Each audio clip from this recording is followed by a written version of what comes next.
Rejoignez Benoît Dutrisac en temps réel par courriel. Dutrisac@commercialcube.radio. 1 minute. On va le faire comme tout le monde. Ben oui. Où sont les femmes? Envoie donc, Sophie, un petit peu. Où sont les femmes? Où sont les femmes, les femmes, les femmes, les femmes? À Où sont les l'intérieur, femmes? il y a un enregistrement de Sophie Durocher qui chante. Non. Non, c'est juste le titre du livre. L'effacement du féminin dans l'espace public, les éditions du journal, Sophie Durocher, préface de Mathieu. La préface est ordinaire. Mathieu Bocoté, là, c'est toujours Ben oui, il parle du courage il parle de mon courage. Ouais, c'est sûr que tu as trouvé ça ordinaire. Ça, c'est futile. C'est un livre... Ce que j'ai dit en début d'émission, Oui. là, sérieusement, c'est un livre qui doit être dans toutes les écoles, qui doit faire partie d'un débat de société. Ce livre-là, Sophie, c'est pas parce qu'on est amis, là, rien. Ouais. C'est un livre fantastique qui doit être lu. Parce qu'il est documenté, il est bouleversant. Et le ton que tu as utilisé, bravo, parce qu'il n'est pas provocateur, il n'est pas revanchard. Tu poses des questions, puis tu amènes les gens à réfléchir. Oui. Et j'espère que cette réflexion-là, elle ne sera pas faite que par des gens qui pensent comme moi. J'espère que les néo-féministes à qui je m'adresse beaucoup, à qui je demande de revenir à un féminisme beaucoup plus revendicateur. Viril. J'espère, oui, un féminisme viril. Ouais. J'espère qu'elles vont m'écouter. Quand je parle de féminisme viril, voici ce que je veux dire pour tous les gens qui nous écoutent et qui nous regardent. Le mouvement féministe s'est fait en 3 temps. Donc, pendant des années, les femmes étaient nulle part. OK? Bobonne, reste à la maison, on veut pas te voir L'exemple de ta à la mère tête à ta d'entreprise. Ma mère, ils ont envoyé un faire-part, ça disait « Monsieur et Madame Gilles Durocher vous annonce la naissance de Sophie ». Ma mère avait pas d'existence légale. De toute façon, ma mère pouvait même pas s'ouvrir un compte en banque, elle pouvait rien faire, elle pouvait pas avoir une entreprise, etc., etc. Donc, pendant des années, pour ne pas dire pendant des siècles, les femmes cachées. Après, il y a des féministes qui sont arrivés, il y a des alliés hommes aussi qui sont arrivés puis qui ont dit, les femmes, il faut que vous soyez de plein pied dans la société au même titre que les hommes. Ce qui donne des facultés de médecine où il y a plus de femmes que d'hommes, ce qui donne Pauline Marois, première ministre, ce qui donne, etc. Les exemples sont multiples. Mais le 3e temps du féminisme, on est en train de le vivre en ce moment, c'est que petit à petit, l'espace féminin se fait gruger. Par exemple, quand Theresa Tam, OK, qui est responsable de la santé publique au Canada, qu'elle envoie une directive pour dire attention, si vous êtes enceinte, vous devez vous faire tester parce qu'il y a des maladies qui circulent en ce moment, la coqueluche, puis toutes sortes de patentes. C'est dangereux pour les femmes enceintes. Au lieu d'utiliser le mot femme enceinte, Theresa Tam, qui est pourtant elle-même une femme et qui est docteur Theresa Tam, elle utilise l'expression « personne enceinte ». Mm-hmm. Donc, dans les plus hautes instances gouvernementales... Et universitaires en passant. Et universitaires, et dans les entreprises, et les gens qui veulent bien paraître, et les médias ont un rôle énorme à jouer là-dedans. Les médias complices disent... ben oui, on va arrêter de dire « femme enceinte » parce que ça fait de la pépène aux gens transgenres et aux personnes non-binaires. Mais il faut revenir à la base. Il n'y a que les femmes qui peuvent être enceintes. Après, tu peux t'identifier comme tu veux, mais si tu es enceinte, c'est que tu es une femme. Tu as dit une chose, Sophie. Ça, c'est pas dans mes notes, là, mais on va refaire mes notes tantôt. Là, arrêtez de regarder qui lance le message. Oui. Parce que toi, tu es associé à Québécois, puis on est tous des vilains, puis des xénophobes, toutes phobes. Laissez faire qui envoie le message. Écoutez le message. Réfléchissez au message. Pensez aux femmes, aux filles autour de vous, puis posez-vous les questions que tu poses. Oui. Puis trouvez des réponses légitimes. Que vous croyez en ce que vous croyez, ça vous appartient. Mais faites l'exercice intellectuel, moral et culturel, de se demander comment on traite les femmes aujourd'hui dans notre société. Parce que cet effacement-là, il peut avoir des conséquences importantes. Je te donne, juste un exemple. Mettons, en médecine, quand, justement, il y avait aucune femme dans les facultés de médecine parce que les femmes étaient interdites d'étudier la médecine. Pendant très longtemps, la médecine faisait vaguement les femmes, elles ont quelque chose entre les jambes. On parlait pas du vagin, on parlait pas de l'utérus, on ne nommait surtout pas le clitoris. Par exemple, Et donc, quand on faisait aussi des recherches médicales, quand on testait, par exemple, des médicaments, on testait des médicaments sur les hommes, puis on disait, ça va faire pareil sur les femmes. On testait même pas les médicaments sur les femmes. Toute la médecine était pensée en termes des hommes. OK? Donc, on a réussi à changer ça, à changer les choses, à reconnaître à quel point le clitoris est un organe extraordinaire, entièrement consacré au plaisir. Mais ce qui choque plusieurs hommes. Ce qui peut choquer plusieurs hommes. Il faut l'enlever. Si les femmes ont du plaisir, la circoncision. Parce que toi, il faut que je te contrôle jusque dans ton plaisir. Voilà. Donc, le clitoris est important. Or, qu'est-ce qui arrive en ce moment? Même dans des fascicules de la Fédération des médecins omnipraticiens du Québec, on dit... Quand vous vous adressez à quelqu'un qui est transgenre, n'utilisez pas le mot clitoris parce que ça va leur créer de la dysphorie de genre.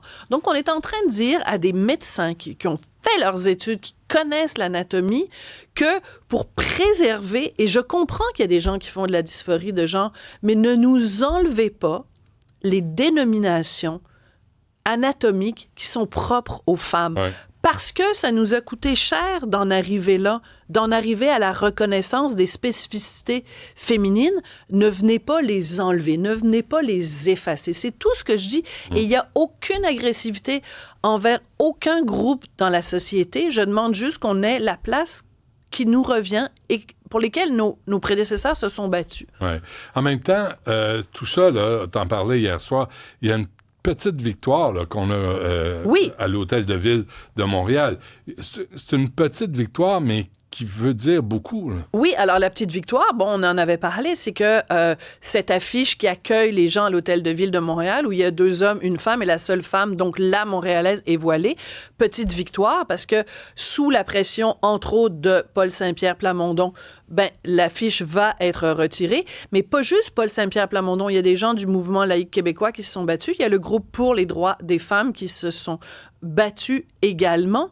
Mais il faut se demander comment on en est arrivé là. Comment on est arrivé que dans la tête de quelqu'un, un fonctionnaire à la Ville de Montréal, on s'est dit, c'est correct que la seule femme qu'on voit soit une femme invisibilisée, parce que c'est quoi le voile islamique? C'est de cacher les traits, les caractéristiques féminines, parce que les caractéristiques féminines sont perçues comme étant tentatrices pour l'homme.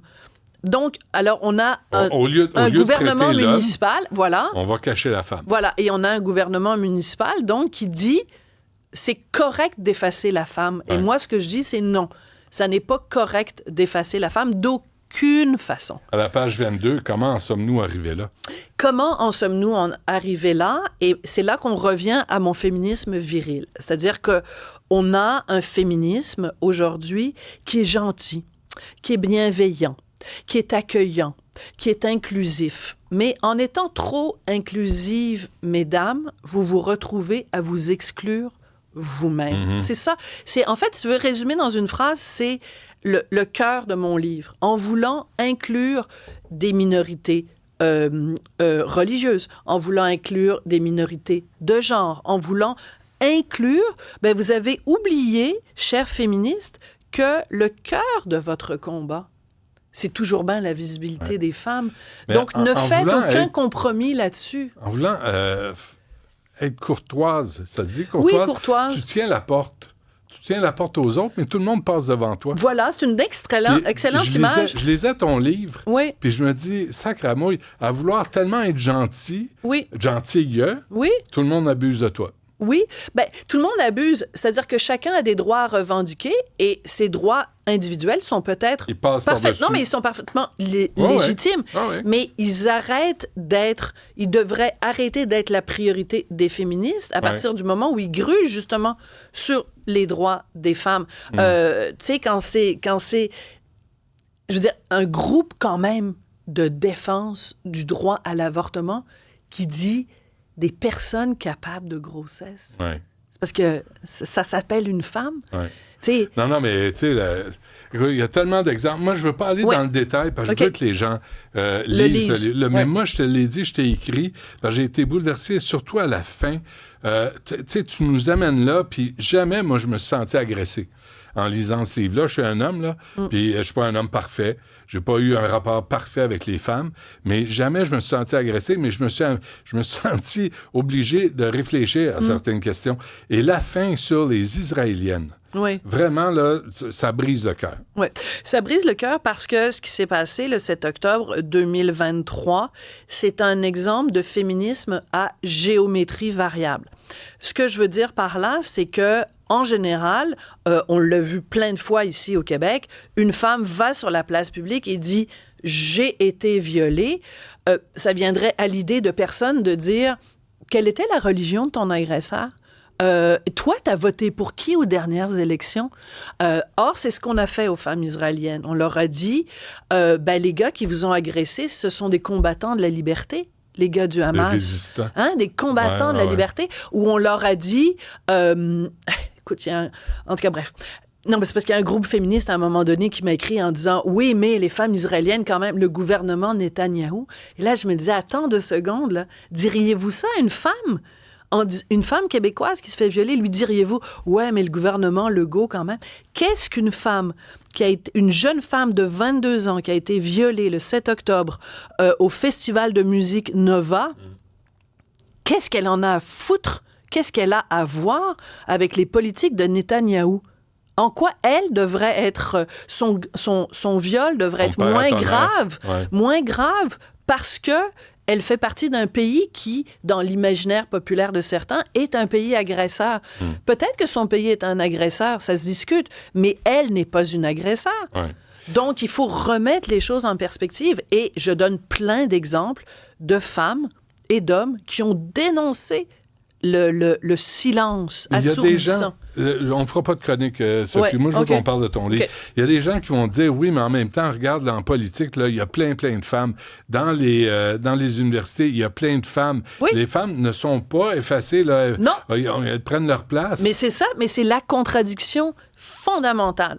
C'est que les femmes sont partout, le féminisme est partout, et pourtant, même en étant partout, elles ferment les yeux sur leur propre effacement. Justement, tu as tout à fait raison. En effet, Theresa Tam, tu peux dire, hey, c'est formidable, c'est une femme. Elle est responsable de la santé publique d'un des pays du G7. C'est majeur comme accomplissement. Et c'est pourtant une femme qui envoie des communiqués où elle enlève elle-même le mot femme. Ouais. Elle est là, la contradiction. C'est pas la seule, hein? Et elle est... Tu donnes des exemples dans ton livre, là. Mais j'en ai plein. Par exemple, il y a un magazine scientifique que tout le monde dans le milieu scientifique connaît, The Lancet, qui est vraiment une revue scientifique. Bon, à un moment donné, ils ont fait leur une en disant « Bodies with vaginas ». Des corps avec des vagins. On n'est même plus dans... personnes qui ont des menstruations. On est rendu dans des corps avec des vagins. Donc, alors ça a fait un scandale. The Lancet s'est excusé. Mais il y a plein d'autres exemples. Johns Hopkins University, ils ont fait, donc une université reconnue, entre autres pour sa faculté de médecine, mais une université reconnue aux États-Unis. Ils ont fait un lexique LGBT, tu sais, pour que les gens se retrouvent entre ci et ça. Et la définition d'une lesbienne, c'était a non-woman in relationship with a non-man. Donc, et tu allais regarder la définition d'un gay, et ça disait un homme qui aime les hommes. Mais du côté des femmes, ça disait a non-man in a relationship with a non-man. Donc, on est rendu que pour être inclusif avec les personnes qui s'identifient comme femmes ou qui s'identifient comme hommes et qui sont trans et qui sont non-binaires, on en vient à dire que le mot « femme » va leur causer un souci. Sophie, vous fâchez pas. Regarde les infirmières qui ont fait la grève, les enseignantes qui ont fait la grève. Qu'est-ce qu'ils ont cassé? Rien. Ils ont fait des manifestations dans des parcs parce qu'ils ne voulaient pas déranger la circulation. Vous fâchez pas. Oui, d'où le fait que je dis, et c'est vrai, c'est drôle que ça t'a fait sourire, parce que ça fait sourire d'autres gens qui étaient présents hier au lancement de mon livre. C'est pour ça que je dis que le féminisme doit être plus viril, il doit être droit dans ses bottes, il doit se tenir debout, il doit avoir une colonne vertébrale, il doit arrêter de se faire marcher dessus, il doit arrêter de s'excuser d'exister. Parce que moi, quand je regarde des gens comme Emmeline Pankhurst, qui était une des suffragettes, il il faut rappeler quand même comment on en est arrivé, où on est rendu aujourd'hui. Il y a des femmes qui ont été prêtes à aller en prison, qui se sont fait tabasser dans des manifestations pour obtenir le droit de vote. Pour obtenir le droit de vote. Et toutes les femmes dans les familles... Elle s'est pas mise à genoux en disant « Ah ben là, si... » Non, mais toutes les femmes dans les familles, dans leur intimité, dans le rapport au mari, qui avait le contrôle sur tout les années 70, ça fait pas longtemps, là. Non. Qui ont dû se battre pour avoir le droit d'aller travailler, Absolument. de sortir de la maison, d'arrêter de torcher les enfants. Oui. C'est récent, là. C'est récent. Puis c'est comme si on reconnaissait pas cet effort surhumain des femmes, collectivement, pour s'affranchir du pouvoir des bonhommes. Puis là, tout à coup, on arrive à une époque où ça devrait être acquis. Ça devrait être acquis. Puis un des exemples aussi dont je parle dans mon livre, de toute façon, il y a la sphère domestique, il y a la sphère politique, il y a toutes sortes de sphères, mais il faut parler de la sphère sportive. Parce que l'exemple que je donne plein d'exemples, mais entre autres, moi, ce qui m'a énormément troublée, c'est l'histoire de la boxeuse québécoise Katia Bissonnette. Alors, pour rappeler l'histoire, Katia Bissonnette, donc boxeuse, quelque temps avant de monter sur scène pour affronter une femme, parce que la boxe, il y a une raison pour laquelle il y a des catégories féminines, catégories masculines. Bon, alors, elle apprend que la personne qu'elle va affronter est une femme transidentifiée. Donc, non, excuse-moi, c'est le contraire. C'est un homme transidentifié. Donc, c'est une femme transgenre. OK? Donc, elle s'est inscrite dans la catégorie féminine au nom du fait que je suis une femme transgenre. Mais dans les mots femme transgenre, c'est transgenre qui est le plus important, pas le fait que tu te considères une femme. Donc, c'est un homme biologique qui peut-être a suivi des traitements hormonaux, peut-être a eu une chirurgie, peu importe, s'identifie comme une femme. Mais dans ses points, quand sa force de frappe, et Katia Bissonnette a dit non. Je refuse, je ne me bats pas avec un homme biologique. Et le nombre de femmes qui ont vécu ce genre de combat-là, avant de dire non, là, et moi, je me souviens d'une entrevue d'une femme qui a dit « Moi, j'ai jamais été frappée comme ça de ma vie. » C'était tellement fort, c'était tellement puissant, c'est des combats inégaux. C'est des combats à armes inégales. Ça, c'est abordé dans le livre. C'est abordé dans le livre, donc ça contribue à la réflexion. Et vraiment, j'espère que... parce que prêcher à des convaincus, ça m'intéresse plus ou moins. C'est ça. Mais il faut avoir cette discussion-là. Oui. Alors, laissez faire, que ce soit Sophie Durocher ou n'importe qui lisez ce livre-là, Où sont les femmes? Faites-le lire à vos ados aussi. Autant les gars que les filles. C'est pas une lecture de filles, là. C'est une lecture pour les gars aussi, de lire ça. C'est féministe et pour l'égalité homme-femme, donc ça concerne autant les femmes que les hommes. Il me semble que oui. On se retrouve demain pour ta chronique. Merci beaucoup du temps que tu m'as accordé. Avec ce livre, Où sont les femmes? Aux éditions du Journal.